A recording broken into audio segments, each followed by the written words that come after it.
Lesson 10 dari buku The Master Key System. Sebab yang pasti.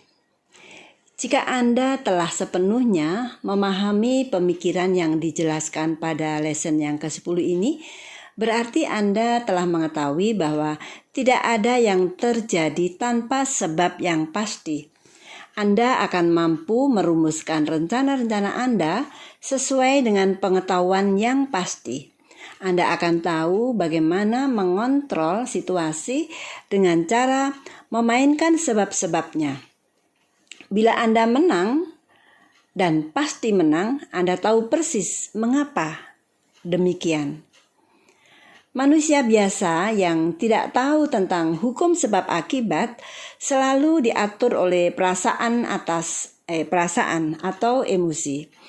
Ia berpikir terutama untuk membenarkan tindakannya.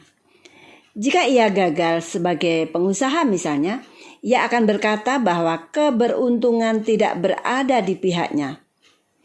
Jika ia tidak suka musik, ia berkata bahwa musik adalah kemewahan yang mahal.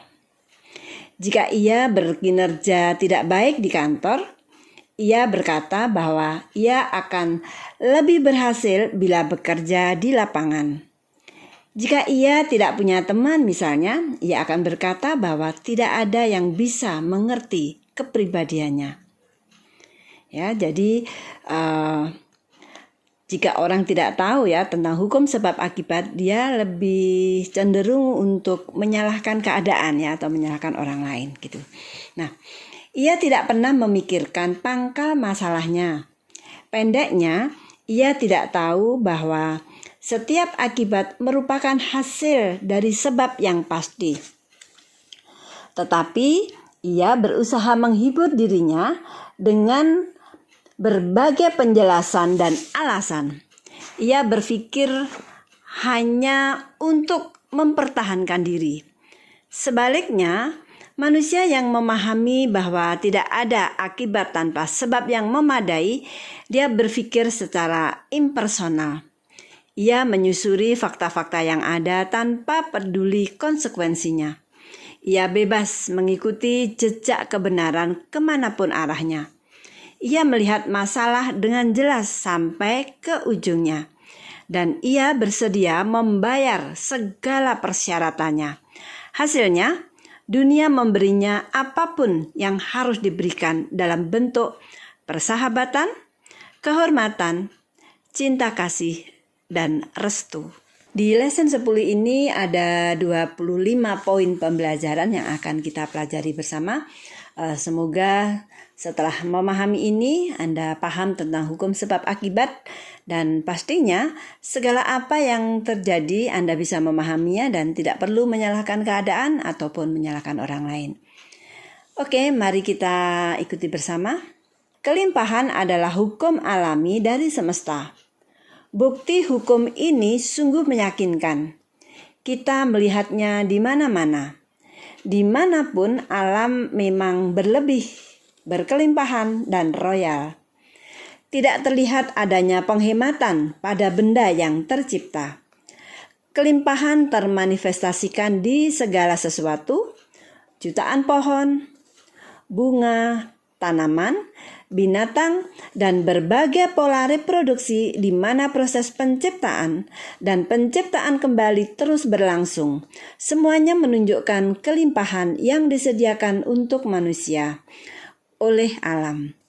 Jelas terlihat bahwa tersedia kelimpahan untuk setiap orang, tetapi juga jelas terlihat bahwa banyak orang yang gagal mengambil bagian di dalam kelimpahan ini karena mereka belum menyadari tentang universalitas dari semua substansi. Dan pikiran merupakan prinsip aktif yang menghubungkan kita dengan hal-hal yang kita inginkan. Semua kekayaan adalah hasil dari kekuatan. Segala harta menjadi berharga hanya bila memberikan kekuatan. Peristiwa menjadi bermakna hanya bila menghasilkan kekuatan. Semua benda mewakili suatu bentuk dan kadar kekuatan. Pengetahuan tentang Sebab akibat telah ditunjukkan oleh hukum yang mengatur listrik, gaya tarik-menarik kimia, dan gravitasi. Semuanya memungkinkan manusia untuk berencana secara berani dan bekerja tanpa takut. Hukum-hukum ini disebut hukum alam karena mereka mengatur di dunia fisik. Tetapi tidak semua kekuatan merupakan kekuatan fisik. Ada juga kekuatan mental dan ada kekuatan moral dan spiritual. Kekuatan spiritual memang superior karena terjadi di tataran yang lebih tinggi. Kekuatan spiritual ini telah memampukan manusia untuk menemukan hukum yang mengatur kekuatan-kekuatan alam yang luar biasa ini, sehingga bisa melakukan pekerjaan ratusan atau ribuan orang. Kekuatan ini telah memampukan manusia untuk menemukan hukum-hukum di mana waktu dan ruang ditiadakan. Waktu dan ruang ditiadakan. Sekarang, hukum gravitasi pun telah dikuasai. Cara kerja hukum ini tergantung pada kontak spiritual sebagaimana dikatakan oleh Henry Drummond. Di dunia fisik, sebagaimana kita kenal, terdapat yang organik dan anorganik. Dunia anorganik atau mineral mutlak terpisah dari dunia tanaman atau binatang. Jalannya telah ditutup rapat. Penghalang-penghalang ini belum pernah diseberangi. Tidak ada perubahan substansi, tidak ada modifikasi lingkungan, tidak ada kimia, tidak ada listrik, tidak ada bentuk energi, tidak ada evolusi apapun yang pernah bisa memberikan sifat hidup pada satu atom pun di dunia mineral. Hanya dengan menyentuh dunia mati yang berisi bentuk yang hidup sajalah, maka atom-atom yang mati itu bisa diberi sifat vitalitas. Tanpa kontak dengan kehidupan, atom-atom yang mati itu tetap selamanya berada di lingkungan anorganik. Huxley berkata bahwa doktrin biogenesis, bahwa kehidupan selalu berasal dari kehidupan, memperoleh kemenangan di jalur ini. Tyndall pun dipaksa berujar, "Saya tegaskan bahwa tidak ada sedikit pun bukti yang dapat dipercaya untuk membuktikan bahwa kehidupan zaman kita ini perlu muncul tanpa tergantung pada kehidupan sebelumnya." Hukum fisik mungkin menjelaskan tentang yang anorganik. Biologi mungkin menjelaskan perkembangan yang organik. Tetapi tentang hubungan ini, sains tidak mengatakan apapun. Ada jalan yang mirip di antara dunia alami dan dunia spiritual. Jalan ini telah tertutup rapat di pihak dunia alami. Pintunya tertutup. Tidak ada orang yang bisa membukanya.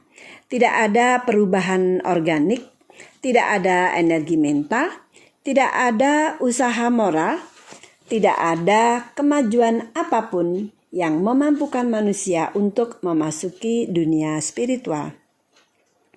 Tetapi ketika tanaman menggapai masuk ke dunia mineral dan menyentuhnya dengan misteri kehidupan, maka pikiran universal pun menggapai masuk ke pikiran manusia dan memberinya kualitas yang baru, yang asing, indah, dan bahkan mengagumkan. Semua orang, baik pria maupun perempuan, semua orang baik pria maupun wanita yang telah sukses di dunia industri, perdagangan, atau kesenian mencapainya karena proses ini. Pikiran adalah mata rantai di antara yang tak terhingga dan yang terhingga, di antara universal dan individual. Kita telah melihat bahwa ada penghalang yang tak terjembatani di antara yang organik dan anorganik. Dan satu-satunya cara agar materi bisa terungkap adalah bila dipenuhi dengan kehidupan.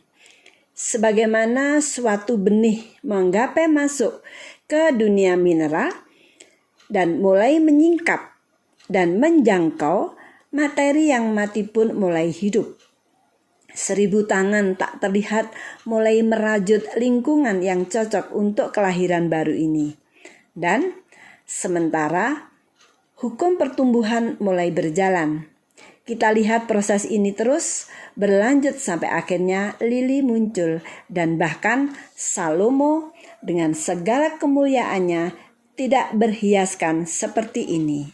Walaupun demikian, suatu pemikiran dikenakan pada substansi pikiran universal yang tak terlihat, yaitu substansi untuk menciptakan segala sesuatu. Dan sementara akarnya bertumbuh, hukum pertumbuhan pun mulai bekerja. Lalu kita mendapati bahwa kondisi dan lingkungan hanyalah bentuk objektif dari pikiran kita. Kondisi dan lingkungan hanyalah merupakan bentuk objektif dari pikiran kita. Hukumnya adalah bahwa pemikiran merupakan bentuk vital aktif dari energi dinamis yang mempunyai kekuatan untuk berhubungan dengan objeknya. Lalu energi ini membawanya keluar dari substansi tak terlihat yang dipakai untuk menciptakan segala sesuatu di dunia objektif atau di dunia yang tampak. Oleh dan melalui hukum inilah segala sesuatu menjadi termanifestasi.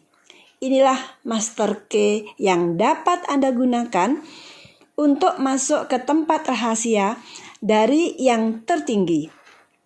Dan Anda diberi kekuasaan atas segalanya.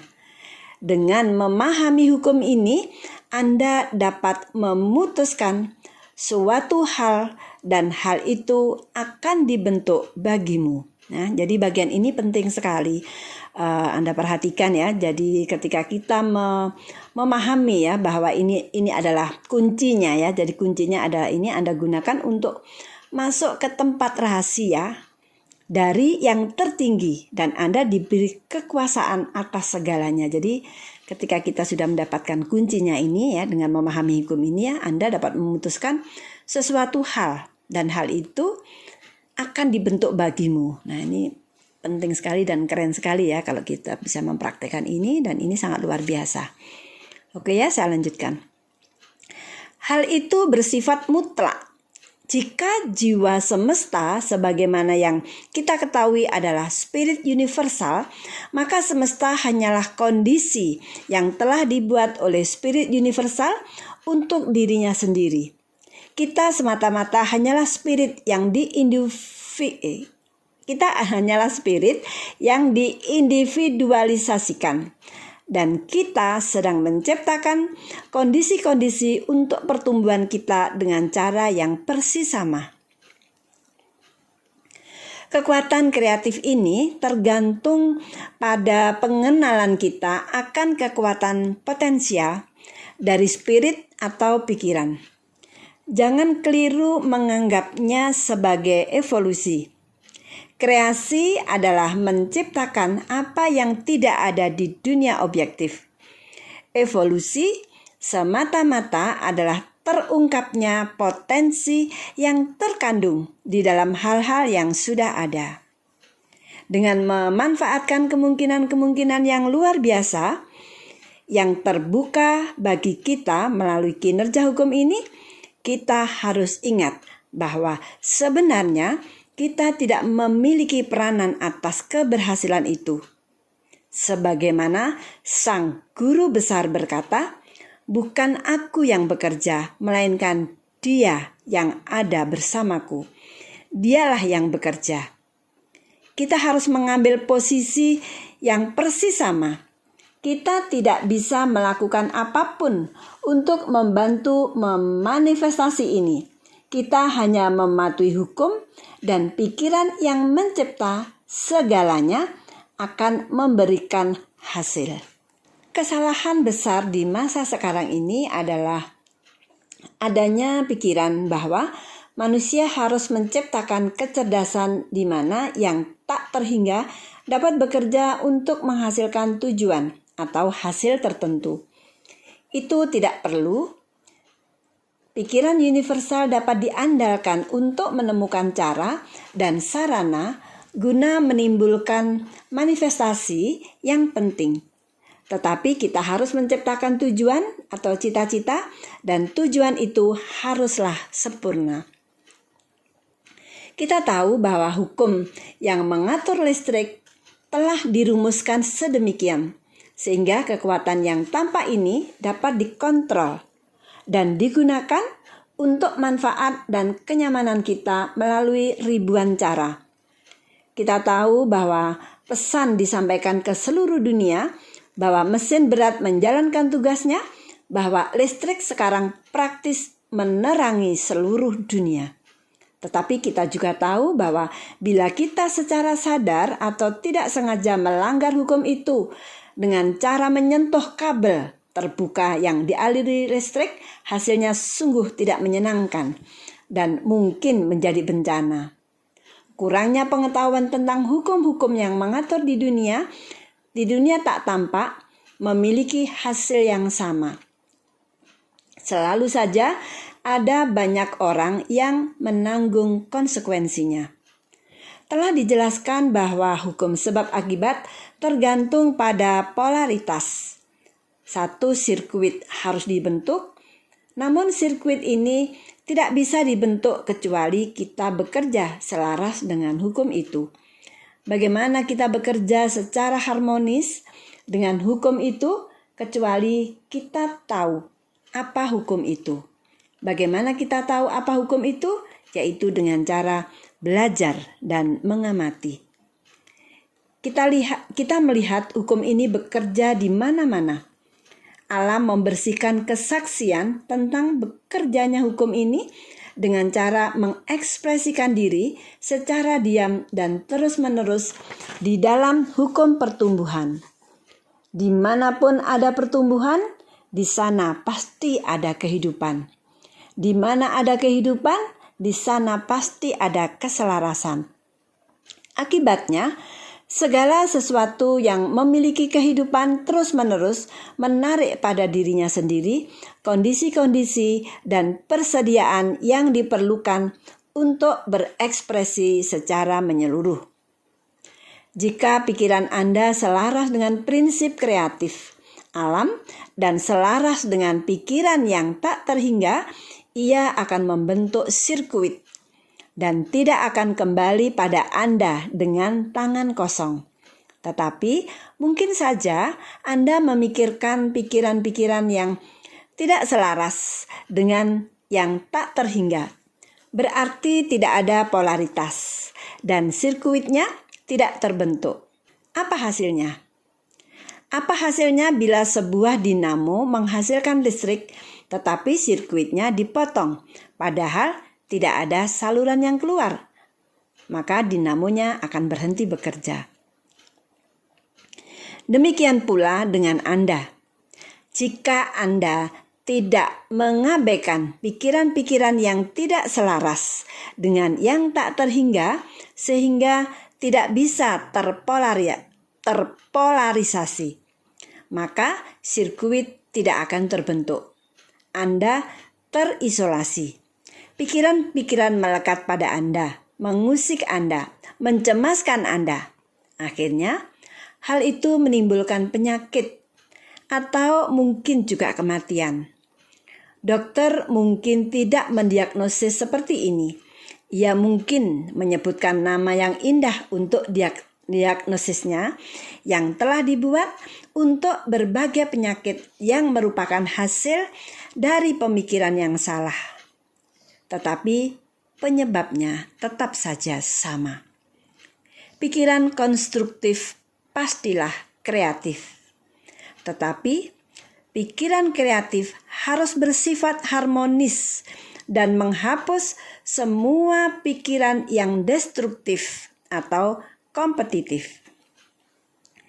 Kearifan, kekuatan, keberanian, dan semua kondisi harmonis merupakan hasil dari kekuatan. Dan telah kita lihat bahwa semua kekuatan berasal dari dalam diri. Ya, jadi semua kekuatan berasal dari dalam diri. Kearifan, kekuatan, keberanian, dan semua kondisi-kondisi yang harmonis merupakan hasil dari kekuatan, yaitu harus digarisbawahi. Oke, demikian pula setiap kekurangan batasan atau kondisi yang sulit merupakan hasil dari kelemahan. Dan kelemahan identik dengan tidak adanya kekuatan. Kelemahan tidak datang dari suatu tempat. Ia tidak penting, maka obatnya hanyalah mengembangkan kekuatan. Ini dicapai dengan cara yang persis sama seperti cara mengembangkan semua kekuatan, yaitu melalui latihan. Latihan ini berdasar atas penerapan pengetahuan Anda. Pengetahuan tidak akan menerapkan dirinya sendiri. Andalah yang harus melakukannya.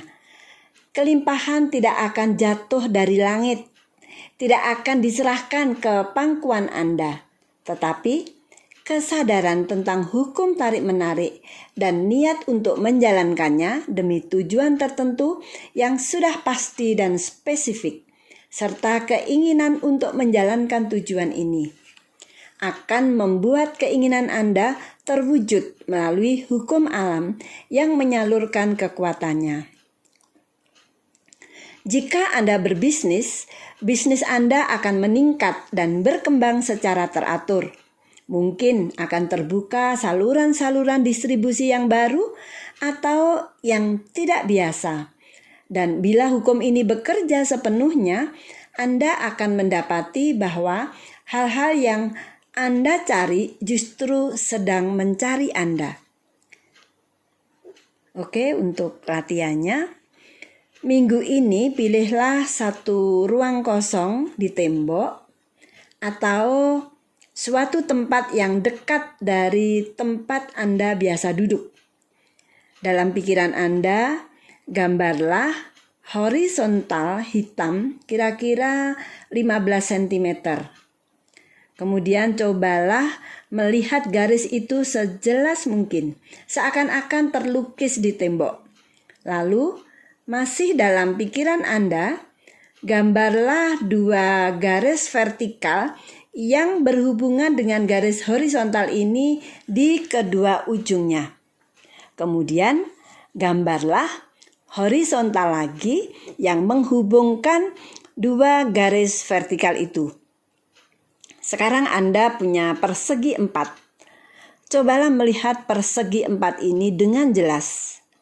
Bila Anda bisa melakukannya, gambarlah sebuah lingkaran di dalam persegi 4 ini. Sekarang, taruhlah satu titik di tengah lingkaran. Lalu, tariklah titik itu ke arah Anda sekitar 25 cm. Sekarang Anda punya sebuah kerucut di dasar persegi 4. Anda ingat bahwa gambar Anda tadi semuanya hitam. Sekarang ubahlah menjadi putih, merah, dan kuning. Jika Anda dapat melakukan hal ini, Anda membuat kemajuan yang sangat pesat dan akan segera mampu berkonsentrasi pada setiap persoalan yang sedang Anda pikirkan. Oke, kita akhiri lesson yang ke-10 ini dengan tanya jawab sebagai panduan studi Anda. Oke ya, tanya jawabnya. Apakah kekayaan itu? Kekayaan adalah hasil dari kekuatan. Apa nilai dari harta kekayaan? Nilai dari harta kekayaan adalah harta memiliki nilai hanya bila memberikan kekuatan. Ya, harta hanya memiliki nilai hanya bila memberikan kekuatan. Apa nilai dari pengetahuan tentang sebab akibat? Ia memampukan manusia untuk berencana secara berani dan menjalankannya tanpa takut. Bagaimana kehidupan bermula di dunia anorganik? Hanya dengan diperkenalkan pada suatu bentuk yang hidup, tidak ada cara lain. Kemudian, apa mata rantai penghubung antara yang terhingga dengan yang tak terhingga? yaitu pikiran. Pikiran adalah mata rantai penghubungnya. Mengapa demikian? Karena pikiran universal bisa bermanifestasi hanya melalui individu. Sebab akibat itu tergantung pada apa? Pada polaritas. Suatu sirkuit harus dibentuk. Pikiran universal adalah kutub positif dari baterai kehidupan, sedangkan individu adalah kutub negatifnya. Pikiran membentuk sirkuitnya. Mengapa banyak orang yang gagal mendapatkan kondisi-kondisi yang harmonis? Karena mereka tidak memahami hukumnya. Tidak ada polaritas. Mereka belum membentuk sirkuit. Apa obatnya? Obatnya yaitu mengenal hukum tarik-menarik secara sadar dengan niat menjadikannya ada untuk tujuan yang pasti. Ya, jadi obatnya untuk orang-orang yang belum mendapatkan harmonisasi atau mendapatkan apa yang dia inginkan, yaitu mengenal hukum tarik-menarik secara sadar dengan niat menjadikannya ada untuk tujuan yang pasti. Kemudian apa hasilnya?